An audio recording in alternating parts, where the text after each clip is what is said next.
Hello everybody and welcome back. In this video we're going to learn how to mix two different materials together, including their displacement maps. Now this is something you probably, I'm sure, already know how to do at this point in the course. We talked about this way early on in the beginning of the course. You're probably thinking, okay, I want to mix two materials together. I would probably use, if we had some materials here, I would probably use the Octane mix material. And you would be correct.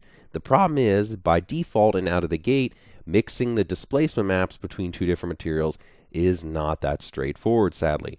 Not to worry though, that is exactly what this video is going to be talking about. It's going to be talking about mixing two different materials together, including their displacement maps, so we can have a true blend of two different materials that we can control on the whim of either using a gradient, a noise, or an image texture, or really whatever we would like. On top of that, I'm also going to show you how easy it is to simply mix two Octane universal materials together. So we're not just going to do some boring glossy or diffuse material. We're actually going to be using the Octane universal material, which if you haven't seen that video, check it out because it's one amazing material, which in my opinion is the most powerful material in Octane to date at this time. But to start, what we're going to do is just first lightly talk about what we have in our scene right here. I've gone ahead and did the shortcut N+B on my keyboard just so I could have these road shading lines up here so we could see what we have in our scene. I have an infinite floor object as my floor, a plane as our object of interest. This is what we're going to apply our materials to, and I went ahead and I pulled it 50 centimeters up above from the floor, so just to give it a little bit of space. And I have an Octane daylight object lighting my scene with, if we select the little tag here, we have a sky torpidity of 3 and a sun size of 30.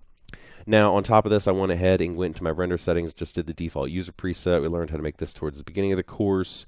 And at that point, we're good to go. Now, the materials that we're actually going to be using in this scene to mix together, we're actually going to go to our content browser, go to presets, and I have this free samples pack that you can download. So in the description of this video, with the course, the Octane Master course that you have, you get access to these free sample materials, which are part of the Texture Haven Octane material pack that I'm also selling on the same platform, Podia, that you bought this course from. So if you're interested, this video is not an advertisement for it, but I'm just letting you know.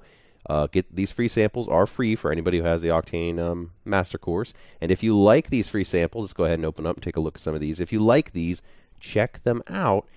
Check out the Octane Texture Haven material pack. I'll have that in the link in the description of this video as well for more information on that.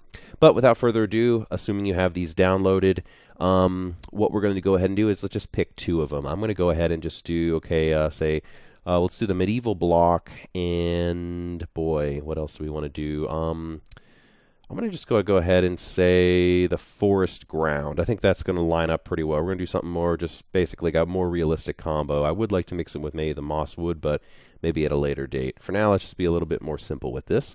Let's go back to objects here, and let's just go ahead, and the first thing we're going to do is just going to go to materials and create an Octane mix material. And yes, you can take Octane universal materials and just drag and drop them in a mix material. It's pretty easy.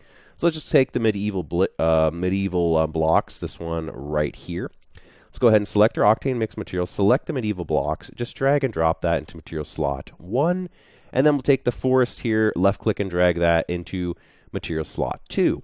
Now, if we go ahead and double click our mix material, it's already opened actually, so what we want to do is head over to the Octane node editor, and lo and behold, here is the Octane mix material with both of those materials in there. Now, you're seeing just one. Why is that? That's because they're stacked on top of each other perfectly. I put a lot of time and effort making sure this node editor is very nice and organized. So that's why I recommend definitely using these little presets we have here, because it will make this a lot easier to follow along with. So what I'm going to literally do to start moving these around, because I could just grab this one and manually move them all around. What a mess that would be, right? How can we do this easier? Well, here's a little trick. Select the top one, the top material, be it the forest sand one or the medieval blocks 2, whichever one you want. Right-click on it and do select hierarchy. It's going to select all those nodes for us, and then look what I can do. Easily drag them all down, and look at this, a nice organized structure. Let's go ahead and take this mixed material node now here and just pull that out right there. Let's go ahead and scroll over, select all these, and just pull the whole hierarchy up into the center, maybe down a little bit, maybe not quite so high. Can I grab it there? There we go. And already we have a pretty nice setup. We also want to move that down, move our float texture that got stuck under there. Right now, the float texture is just simply what we're using to mix between material 1 and 2. Let's just go ahead and go back to our view over here and drag and drop this mixed material onto our plane, and let's just go ahead and see what we have. Right now, we're getting a perfect mix between our stone blocks here and our forest ground. So underneath our node editor, let's just go ahead and select our float texture and just drop this to 0. This is our forest ground. Let's go ahead and up this to 1, and this is our medieval stone blocks. So what we want to do first is we need to decide how are we going to mix these. Now, to keep things simple, let's just go ahead and mix these in something that's a little bit easier to see instead of just half and half, right? Why do we want to blend both of them on top of each other? It doesn't really work in this case. Let's do something a little bit more visually interesting. So just to keep things simple, though, let's just go ahead and select a gradient out of here.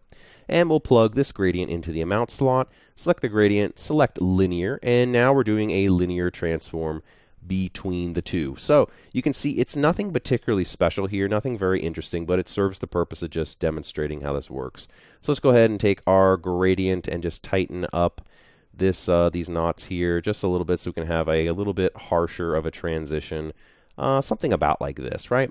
That's about what we want. And already, this is already working, right? There's nothing too particularly special going on here. Very simple and easy. Now, here comes the tricky part. We want our displacement to be for our stone, but only on this side, and we want it to be for the forest ground here, but only for the forest ground on this side, and we want it to blend perfectly across this nice smooth gradient. Let's go ahead and make a little bit more of a gradient, because we don't want just some hard ending here. We want it just to be this perfect gradation mix of the two. So how do we do that? Well, if we hop back over here in our node editor, we need to make sure we organize this. So we need to get the displacement for both of these worked out. So where is our displacement? Here's one down here for our forest sand. Let's just go ahead and grab that. Hold down left shift, grab the displacement for that, and pull this up here. And now just go ahead and grab the displacement here and the displacement node as well. So we have both of the maps. And to organize these, I'm just going to take this whole thing, the amount, and just pull it up and over here. We can see that line going right to it. The cables are going to look a little messy, but it's okay. It leaves it a little bit more space and easier for us to work with here. Now, because we're plugging our displacement into the mixed material node, because if you're plugging any materials into the Octane mixed material node, the displacement only counts if it's plugged into here. That means these two displacement nodes that are plugged into this material here and this material up here are not going to function. It has to be plugged into this single slot here. So we can just go ahead and delete one of them. I'm just going to delete this one up here. Now that I deleted that, I'm going to pull this one down, and I'm going to pull this one up. So it's very important to realize this one is for the forest sand, and this one is for up here, the medieval blocks. So what are we going to do? How are we going to mix both of these together? Well, we need to plug both of these into this single displacement port, and then plug both of them into the displacement here. How are we going to do that? Well, the first thing we need is a mix material node. That's going to be this guy right here. We're going to plug displacement into texture 1 and displacement here into texture 2, and then plug this into the displacement, and it's not going to work, because if I take this displacement and plug it into here, it is not going to function. Let's just go ahead and unplug it from here, because it's not going to have an effect anyway.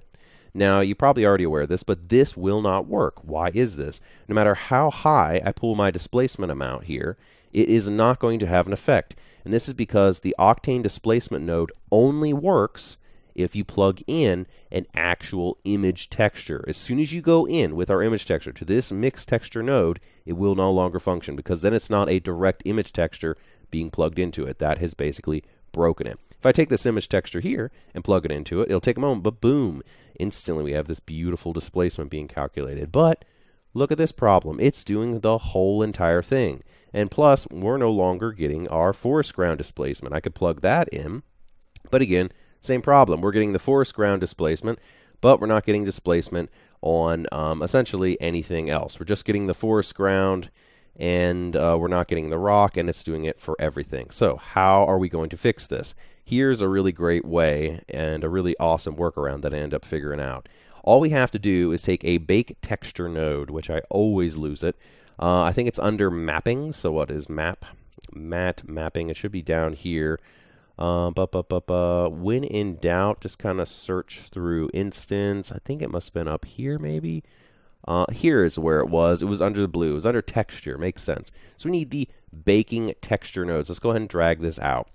Again, I don't want you to get too confused. Ignore all these materials up here and down here. All we're focusing on now is just the displacement. So we have medieval blocks, forest ground.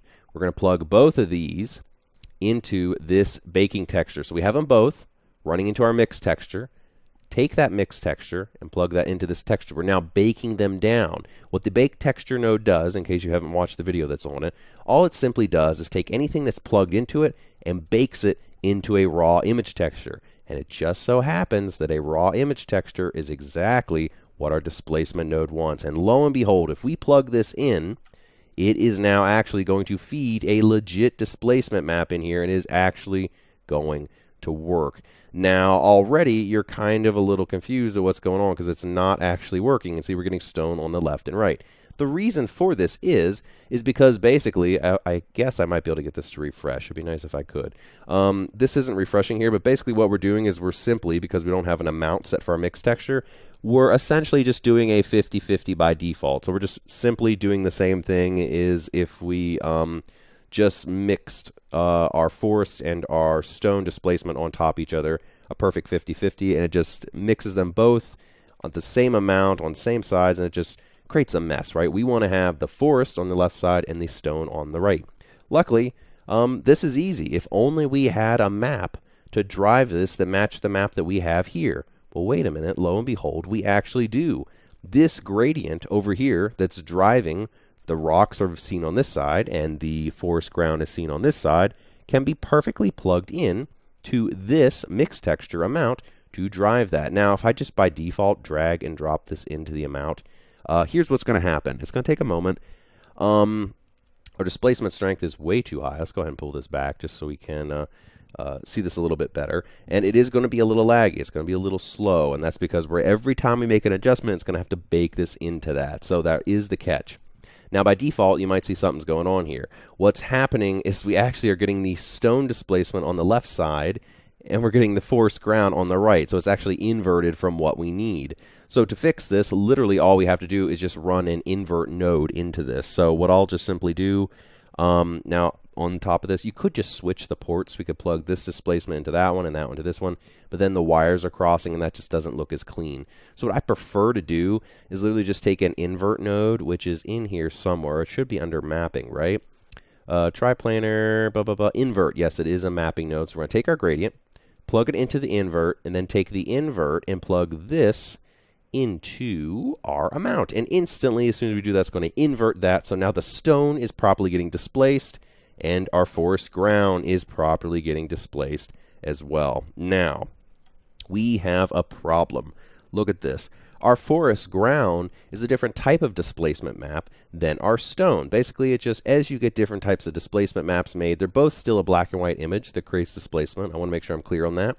But this map, how it turns out, just happens to be a map that requires a much higher displacement strength for this detail to show up. Suppose with the stone down here, because it's such high contrast, we don't have to actually pump that displacement value here so high to get the details to show up. So long story short, because these maps are just kind of distinctly different in how they were just different types of materials that were scanned, they behave a little differently, and we have to adjust the displacement amount individually for them. But how are we going to do that? We have to use a single displacement node. We just can't mix two displacement nodes together or anything like that. Sadly, we can't. But there is a workaround. We can even these out so they both have the same even amount displacement that matches and looks right. And we also don't have this kind of weird fall off dip into like this crevice here. Unless that's what you're going for, then it looks pretty cool. But if you want this to be a perfectly flat plane that's displaced properly, here is what we're going to need to do.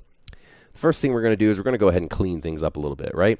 And if you want to clean things up really nice, what I recommend is going up here to Edit and clicking on Toggle Snap. That makes it so your nodes snap nice into the grid. So let's take both of these here. We have our mount here. We have our baking texture here, our mixed texture there. Let's go ahead and pull this down. So now we have both of these running into the mix. The mix is running into the bake texture, which then runs into the displacement and then into this. And this invert node is a real mess, but it's also running into that. So what we could literally do, I almost wonder if I unselect this, I just select this, this, and this. I'm just going to pull it up and over, right? We're running our gradient here. This is kind of cleaner looking. Yeah, let's just do this right here. So now we have our gradient. This gradient's running both into our invert node, which is running an invert for our mix texture, which is fueling the mixture of both of these displacements, which happens to also be fueling the exact perfect octane mix that we have for our material here that's mixing the visualization of seeing one material on one side and the stone on the other. Again, though, we still have this problem where our displacement's all wonked up. So how do we fix this? This is actually pretty dang easy. The first step that you need to do is find out which displacement is the strongest. And that is the stone. The stone's overpowering our forest ground here. So all we have to do is really take our stone displacement map, this one on the top, because this is, again, the one that's being fed from this top material on medieval blocks. And all we have to do is select it and take its power and drop it down. So let's go ahead and do something like 0.5. It's going to take a moment, right? It's baking it in. It's loading that data in. And as we drop that, it actually is falling even more. But it is falling, but the strength of it is being toned down. So that's a good thing. See how we're not displacing them so high. And on top of that, I actually would like some more displacement for our plane right here. Notice like our little sticks and stuff in the ground here aren't bouncing up as much as I'd like them to be. So let's actually go over to our displacement as well and up this just to a flat 80. It's going to take a minute to calculate, and boom, now we have some nice displacement going on here. On top of this, it's important, make sure your displacement node is set to 4K. It is, but on top of that, take your baking texture. Right now it's at 1024. We need to make sure this is at a 4096. Let's go ahead and type that in, 4096. This is going to go ahead and give us a proper bake. So you actually have to set the resolution for the bake. That's actually happening now, so that's good. You are going to get some stuttering now because we're not baking this out at 32-bit.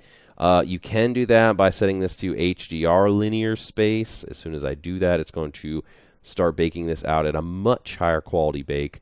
But, and you can see instantly that has cleaned up our displacement much, much more. It's actually gone to a much more beautiful level.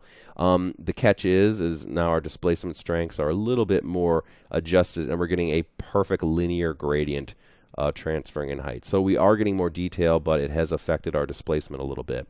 To fix this, I'm just going to go to the view and drag the plane upward slightly. And again, I'm not going to actually recommend working in linear space with your just baking texture node until you're done at the end. This just really lags things out. So let's go back to LDR. I forget what these abbreviations for, but this is the lower res one. LDR is the low res, low something. I'm not even going to try and come up with an abbreviation for that. And the HDR is bigger. So just think LDR, that's lower, faster, and HDR is higher. So let's just put that to LDR.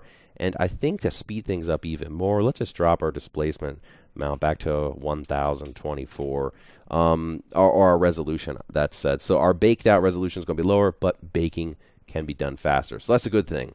Now again, though, we have toned down our displacement power, right? And that has gone ahead and reduced the amount of strength that we're getting out of the displacement just for the rocks, not, that said, over here for our forest ground. So that's a good thing.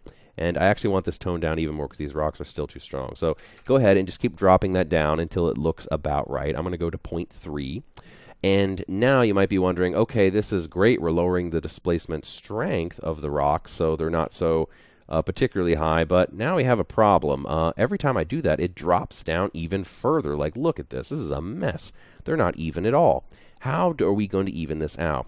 Well, here's the key. What we need to do is actually globally raise the white point on this displacement, because white pushes up and black pushes down. That's just globally how displacement maps in Octane work.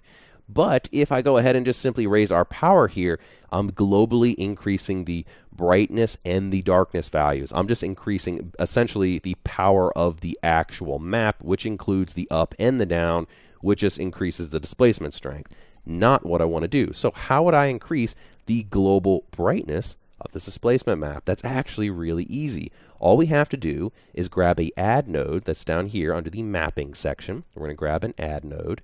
And then what we're going to do with this add node is we're going to take our displacement, our medieval blocks, this one here, this one that's given us trouble, and we're going to plug this into slot 1.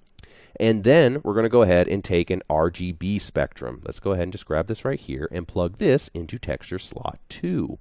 Now that we have this, we're going to go ahead and take our add node and plug this into texture slot 1, the same slot that our displacement for our medieval blocks material is plugged into. So let's go ahead and take this, replace this medieval blocks displacement map with this new add node that we have set up that has the medieval blocks displacement plugged into with this RGB spectrum. And instantly, you'll see two things have happened. One, it's jumped up much higher like we wanted, but two, we've completely destroyed all displacement depth we have here. And this is simply because if we go to RGB spectrum, we are pumping in way too bright of a value. We are multiplying. This is simply an add node or a add multiply, or in Photoshop, a linear dodge add. This is the same type of color effect that you do in Photoshop or After Effects. It's just simply a linear dodge multiply color effect. That's what this node does. So what we need to simply do, though, select our RGB spectrum and just lower the brightness. Let's go ahead and drop this down to 20, 20% gray, and you don't have to add any color because, again, we are focusing solely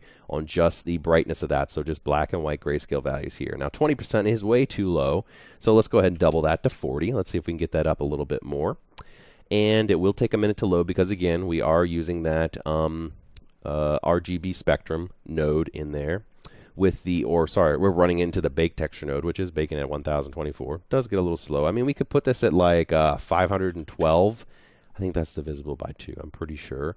That'll make it even lighter, so let's just do that for now. RGB spectrum, again, pretty close. Let's go ahead and up this to, say, 50. 50 is going to start raising it up a little bit more. We're getting very close. Now notice we are losing, as we do this, we are losing some of the power in our stones. That's okay. We can always get this back by going back to our displacement, increasing something like the power to something like 0.5. And as I do that, we're going to put power more back into that displacement and also raise it up. So let's go ahead and raise this up. Maybe we could even up it to 1. 1 might actually be too strong. I'm fairly certain. Actually, it's not. That's okay. So 1's good. As we raise our RGB spectrum up on the white to counteract how far that was dipping down, it's going to decrease the overall displacement strength anyway. So that's good. So we can leave that at 1.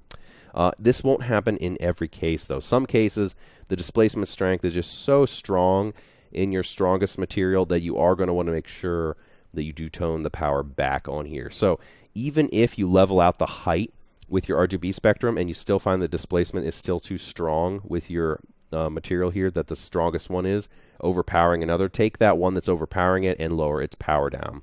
Let's go back to RGB spectrum. We're very close. I'm thinking a value of something like 60. 60 is probably going to do it. 60% gray.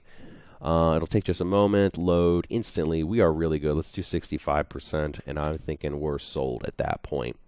And if our displacement strength is not quite enough at this point, it is just going to take a minute to load. I think it did load. Did it? Okay, yeah, we are good. At this point, it is looking really good. It's still dipped down a little bit. Again, it's really hard to tell. We could even go above it. Let's go up just to 70%. Let it load for a second. It's going to load. Boom. There we go. Excellent. Very, very nice. Very even. Very level. And look at this. We have displacement on our forest ground here. We have this beautiful forest ground displacement. And we also have, I did Control-Shift-Z to undo that camera move there because we got a little loss. We have our beautiful displacement going on here with the stone. So now that we've done this, let's just go ahead, hop back over to our Bake Texture node and set this to 4096. And we're also going to switch this from LDR. After I do that 4096, it is going to have to take a minute to calculate. We're going to get that higher resolution. Calculating over, it's going to be much higher quality displacement. It's going to tick along. It's going to take a while to update. So that is the catch of this system, as we are having to bake that out. So there is time. But that said, once it's done, it looks really good, and we have a lot of really powerful control with this. So it is going to take a moment. It's still updating. That's because, again, we're at 4096 pixels. So that's a lot to be baking out here. Alrighty, it looks like it finally loaded in. It froze up for a little bit there, but now that we have that, we can see that we have much higher resolution going on here. Again, we are noticing some stepping. This has to be issues with the bit depth of the image. All the image textures that I use for the displacement are 16-bit or higher PNG images, so I use the best that I can. That said, we are using, there shouldn't be any of this stepping, the point being. So the reason that is, again, is because we're under LDR. So let's switch that to HDR linear space. If you want, you could do that. Actually, I'm not going to do it because it slows things down so much. That's how you fix that, though, if you do want to get rid of it. but for the purpose of this video, we're not going to do that, just to keep things running smooth. So if I would like to increase, though, the intensity of the displacement on these stones, again, though, select that displacement, and I could up the power above 1. So I could do 1.5, and that will just force that displacement height even higher. It's going to pump more power into that, and lo and behold, there you go. So now we're pumping this displacement height up a little bit even higher. Now, again, if you go too high, you start clipping into white. Now, right now, we have not started clipping in this displacement map, so we can keep doing that.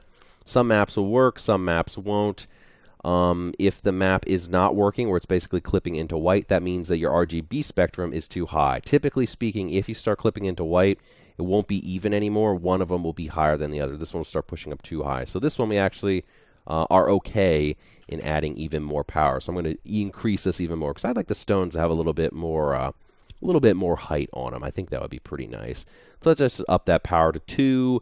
And again, waiting, constantly waiting for this bake texture node, and I think I have to hit enter. That's why that didn't go. So it's always good to make sure you hit enter after you type in the strength for your power. So there we go. Yes, these stones are increased in strength more and more. And let's just do the shortcut Control Tab, and we're just going to full screen this. We're just going to really take a look at what we have here. And this is looking really cool. Again, we are perfectly combining both of these materials together, including the displacement. Now, it's not showing up as particularly well with our forest ground just because there's really not as much displacement on that. And again, we're getting the stepping effect because I'm not using the 32-bit or 16-bit image, the higher color profile. Definitely does matter when you're doing that, so the HDR and the bake texture node is important. But again, we are doing this trick. Now, we're getting some issues on the edge here. This just happens to be a problem with the bake texture node. See this little seams we're getting on the edge over here, and a little bit more seams over here. How do we fix that? Very simple.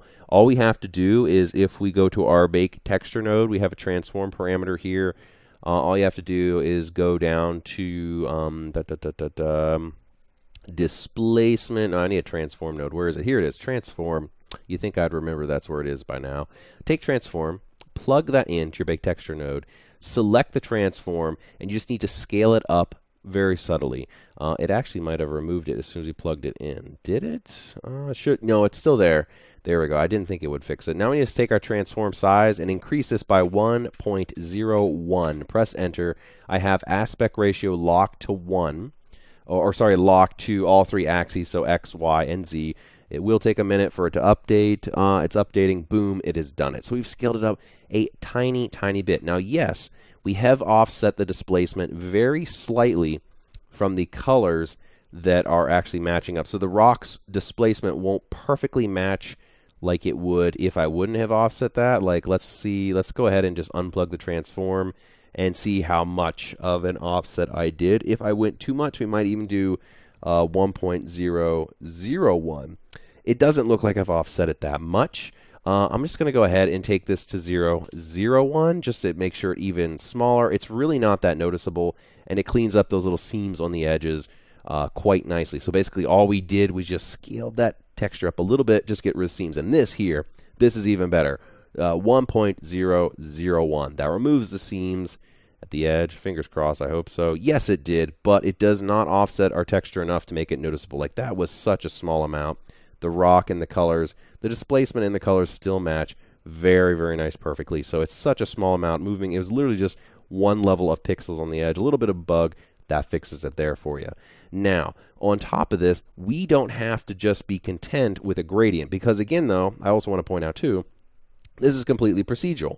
We just took this setup here, and I know it looks a little crazy, but literally all that's going on is we have medieval blocks, displacement map for the forest. We plugged both of them into a mixed texture. The only thing we did different is we looked at the map. What was that little displacement map that was giving us trouble? It was this medieval blocks here. It was just too strong. It was overpowering the poor little displacement for the forest map. So what did we have to do to fix that? Well, instead of letting him go straight into that mixed texture node, what we did instead is we plugged him into an add node and then plugged a RGB spectrum node into that and adjusted its grayscale value to just lift it up a little bit so it's not pressing so far down. And we also can either reduce the power on that map to kind of make it so it's not overpowering so much, or if the RGB spectrum node itself mixed with the add texture does reduce its strength enough where it's not overpowering it, enough, then you're good. Or in our case, it actually reduced its strength so much when we lifted it up that we actually had to put some power back into it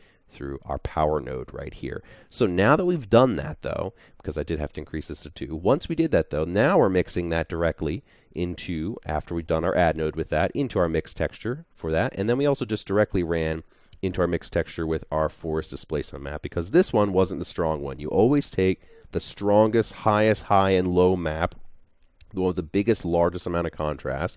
That is, again, these rocks right here, very high contrast on them, very deep lows, very tall highs, much more strong than this forest ground map here, right? So that's the one that we had to adjust to kind of overcompensate for that. So that is the one that the add node is applied to, and that is the one you want to adjust the power on. Once we've done that, though, and mixed it into the mix texture, we made sure that whatever method we are using to adjust our mix amount for our Octane mix material, we plug that same formula into our displacement mixer here, so they both matched up evenly. That means the displacement that was showing up for whatever material is being used, like, say, for example, our medieval blocks here, that displacement is also going to match up perfectly for our medieval blocks. So the medieval blocks displacement is going to be distributed just the same as the material for the medieval blocks, and the same thing goes for the forest over here. This means, long story short, we can simply take our means that we use to adjust or distribute both of those, which is our gradient. We can simply select that and adjust it on the fly, and everything will just work. Let's go ahead and pull both of these together. So I'm just going to take our the little knot over here, pull it over, if it works, because it's going to lag out quite a bit. We're going to pull it over a little bit more. And here's a little tip for you guys. Are you really frustrated of constantly lagging out and being so slow with our bake texture node? All you have to do is just enable baking and uncheck it. Once I do this, it disables the baking. It means the bake texture node doesn't work anymore. It'll do one final bake when you do that. But now I can make adjustments on the fly and not have any trouble. So let's take our gradient, pull this over, see how our actual image is adjusting, but it's no longer baking the displacement map. So I can go crazy with this, right? I could pull this over, I could invert it, I could do essentially whatever I want to do. So I'm just going to go ahead and pull it really, really close, make it really tight. And now let's go ahead to our baking texture node and re-enable that. When I do that, it's going to then kick back on, recompile that bake, and boom, look at this. We now have this perfect hard contrast on our displacement, mixing both of these together. Now, before we end and finish everything up, I'm going to give you a little bit more tip. Let's go ahead and disable this bake texture node one last time before we step away and finish this video up. What we're going to do is we're going to take this entire sine wave and setup here for our gradient, and we're going to delete it. What we're going to do instead is we are going to actually mix using an Octane noise. So instead of just a simple gradient, where there's really not too much going on, we're just going to go ahead and use an Octane noise. Let's go ahead and take a noise node here, plug the noise node into the invert slot, which is going to go ahead and feed our bake texture node.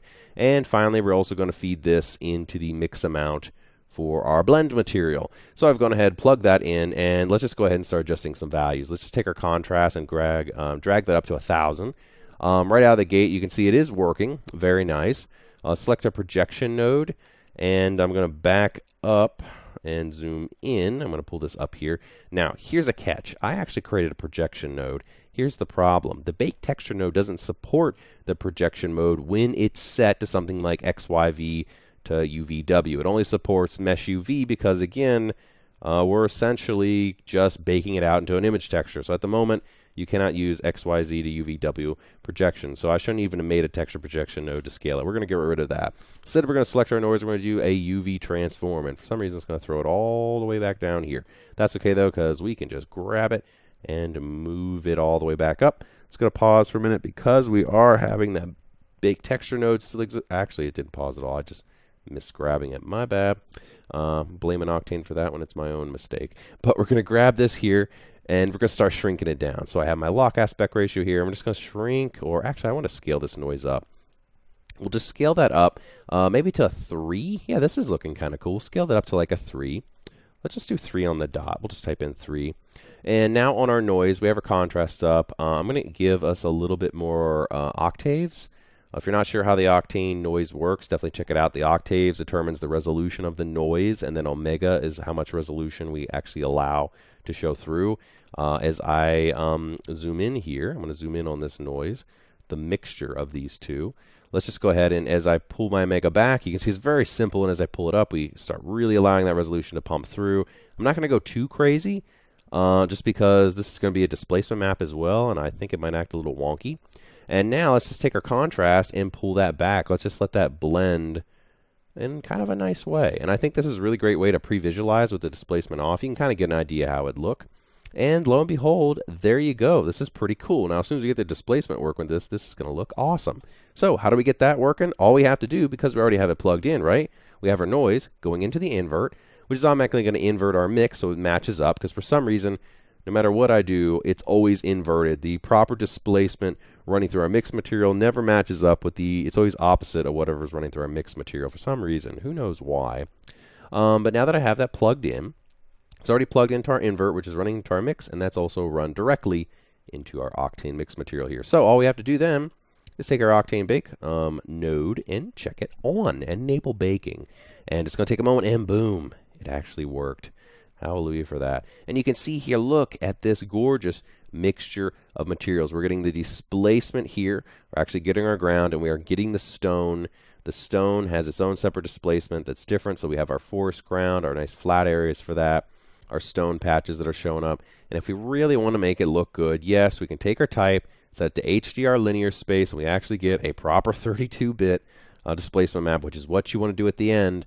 And instantly everything's going to work. Now your displacement height and everything's going to change because you actually are using proper true bit depths now for your displacement. But you might have to do some rework then. Everything slightly fell. It got just a little bit more intense. So all you literally have to do is just select your displacement node and take your amount and drop it down a little bit. I'm thinking maybe 60. Yeah, 60 probably be about right. And there we go, and we're good to go. Now, if you're making changes to just displacement height and something and you don't want to have to constantly refreshing that bake texture, just go ahead and uncheck enable baking. It's just going to go ahead and save the previous bake. So as long as you're not making changes to the mapping of your displacement or something, as long as all you're doing is just changing the color of your material and not actually changing the mapping for the displacement, you're good to go. You can just leave that. So I can go ahead and start messing around with my displacement height, and look how much faster everything is. We can really start adjusting this. Maybe something like 50. Et cetera, et cetera. Now, if I do start adjusting like the power of my displacement here, or even my RGB spectrum, anything with this effect that needs to go into the bake texture, anything before the bake texture node that's adjust for the displacement that you're changing, that means you do have to turn this back on. But anything afterwards, such as this displacement node here, I can adjust that freely without having to turn that back on and let it get all laggy again. So we don't have to worry about that. But at this point, this video is basically done. This has completed the effect. I know this has been a little bit of a long video for something that you might think would be particularly easy. I know this might be a little bit intense for what this is, but again, once you figure it out, it's not too bad. Again, these materials here are just big in general. I put a lot of work into making sure they line up, and I organize the node system and stuff. So they do look a little intense. This said, really what we have going on here is not much. So to finish everything up, we are going to do a very light overview of what we just learned, just so we can really kind of make sure we have our heads wrapped around what's going on here. And I am just going to take my displacement map and up this maybe to 50. Well, 50 is not looking too good. Oh, I was already at 50. I'm going to up it to 60. I would like a little bit more displacement in our grass ground here. Let's go ahead and up that to 70. Still not getting quite enough. I don't know why our grass isn't showing up quite as well. Or it is. Oh, yes, it definitely is. What am I saying? That's just part of the displacement that was mixing with the rocks as much. So we're definitely, yes, it's definitely mixing, and the grass is counting. So that is good. If it's a little too strong, again, we know how we can fix that. We can reduce the power of this right here. I think overall the displacement in general is just too strong. So let's go ahead and drop that down to 80. Even then it's a little too strong. Maybe 70. Yeah, maybe 60. 60 is pretty good. Let's just go ahead and leave that at 60. Yes, it is working. I just wanted to double check. You never know. I've done a bunch of tests on this. It should be working, but you never know. And it is working. So we got this like weird stick thing, part of the forest. That's displacement's working. If we go over, the stick thing's gone, and now we're kicking into the stone. And you can tell it's working too because this displacement is flattening out here. And yeah, of course you can tell it's working. But yep, I'm just starting to ramble at this point. So to finish this video up, we're going to do a very light overview of what we just learned. In this video, we learned how to mix two materials together, including their displacement maps, using a Octane mix material. Now in this video we use two Octane universal materials from the free sample pack for the Octane Texture Haven material pack, which you can buy on my Podia site where you bought the Octane Master course. So again though, what we use is the free sample pack from that you get for free. So if you have the Octane Master course, which you must if you're watching this, you can download that for free. So we downloaded and used two of those materials. We have our forest sand here, and we combined that with our medieval blocks. And that was as simple as just plugging it into material 1 and 2, and then simply taking our amount and determining what we wanted to mix it for. We used a gradient at first, but now we're actually using a Octane noise, which is really cool. We get this really neat kind of ground pattern going on here. It looks really fancy. If we do Alt-Tab, we can really zoom in more.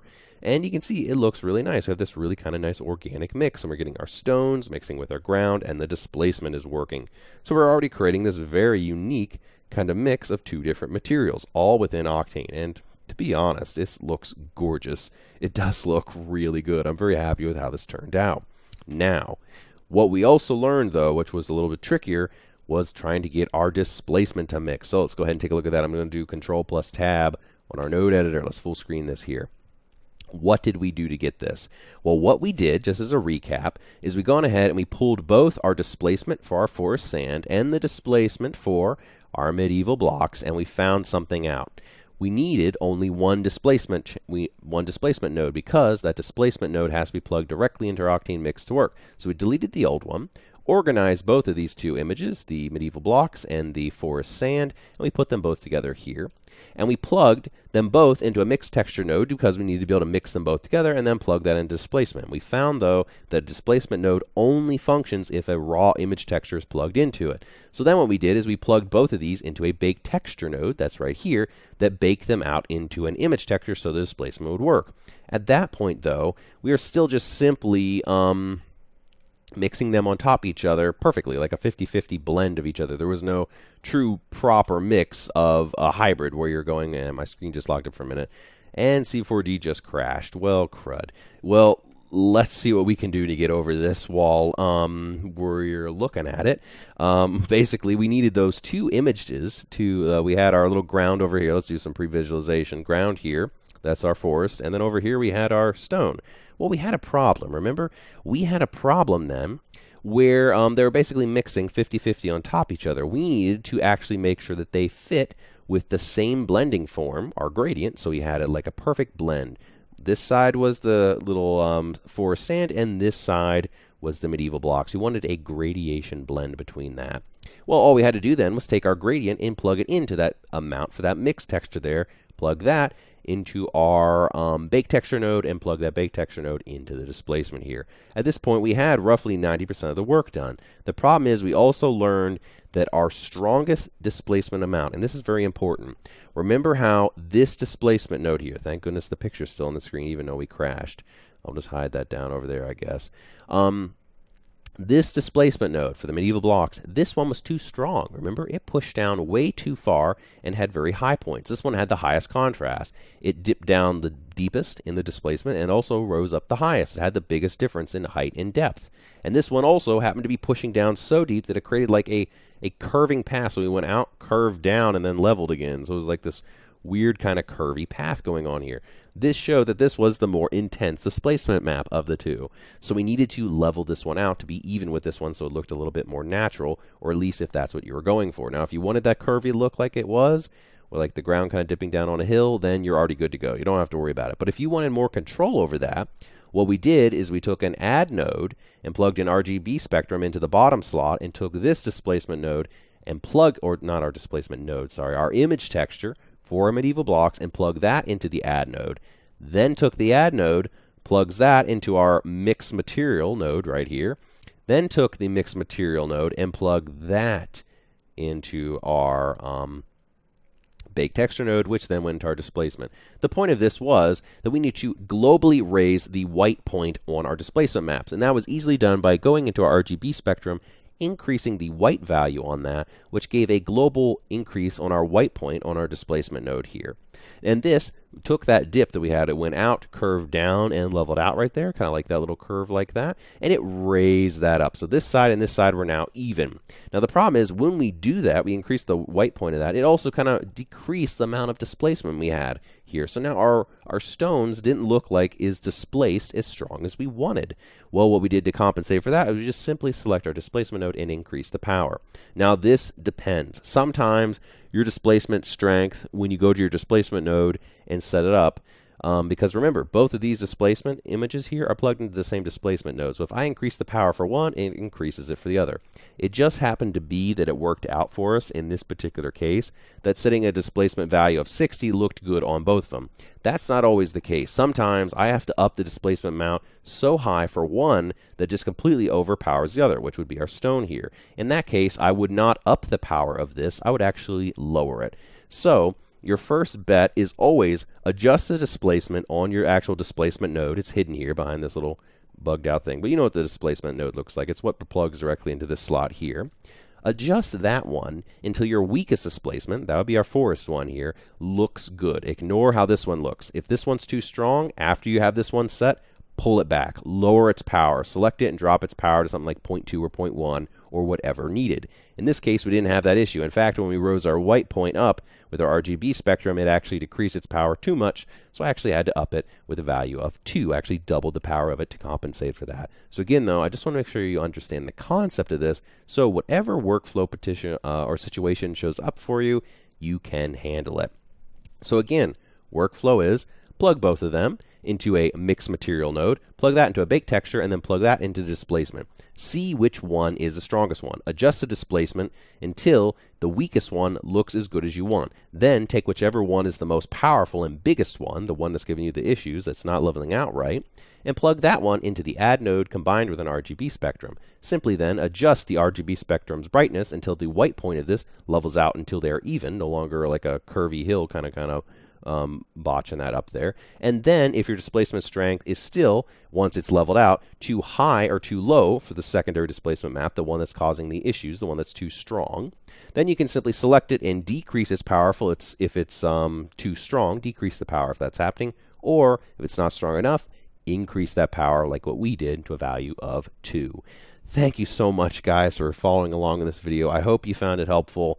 I'm going to be putting out even more videos as time goes on. I'm going to try and really pick up the pace. And thank you for bearing with me through this issue here. I feel like I did a pretty good job with what we had here, kind of explaining. If you're confused, though, and you really disliked this video and how the ending was, let me know. I could re-record it. I feel like at this point, though, it crashed at a very convenient time where it was just doing a recap of what we already learned. So I feel like I got the bulk of the point done. But again, any questions you have are always appreciated to be heard in the comments below. Thank you again so much for watching. I hope you found this helpful, and I cannot wait to see you all in the next video.